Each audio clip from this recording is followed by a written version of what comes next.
All right, awesome. Let's jump in here to some questions. My first one is for Bruce. Bruce, I just mentioned to you this before we went live on air, but it says this. What advice would you give to someone wanting to go into the full-time ministry? Now, for your background, how long have you been senior pastor? What's your... Well, the senior pastor I've been since 2011. Okay.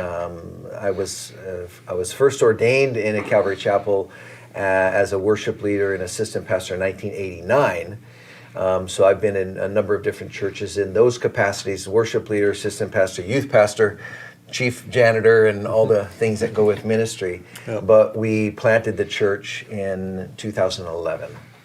So, you know what?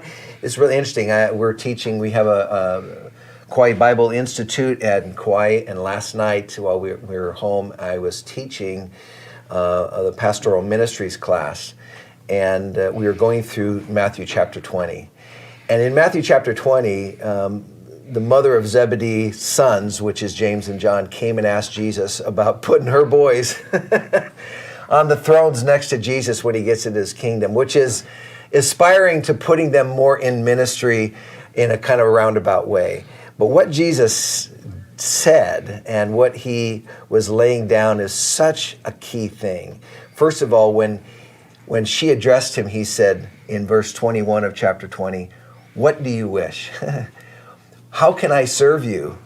How can I serve you, James, John, and your mother? And that attitude of being a servant is so key. And when they ask their questions, "Grant that my sons may sit one in your right hand and one in the left in your kingdom," Jesus answered and said, "You do not know what you were asking. Are you able to drink the cup that I'm about to drink and be baptized with the baptism I'm about to be baptized with?" And obviously he's referring to the cross. But the cool thing is, in essence, what Jesus was saying is, if you want that position of leadership in the kingdom of God, it's by way of the cross. It's by way of sacrifice. It's by way of being willing to suffer, being willing to, give and not receive. Having that mindset. This whole chapter, he's talking about being a good worker. He's being a good planner. He's being a good servant. He's pouring himself into these guys, and they are in full-time ministry, but they're looking for even more prominence. And one of the things I know is there's people that come into ministry wanting it. They say, when I was a kid, I knew God called me to be a pastor. I'm just chomping at the bit to be a pastor. Put me in the coach. I'm ready to play. And then there's other people that say, I just want to know the Lord more.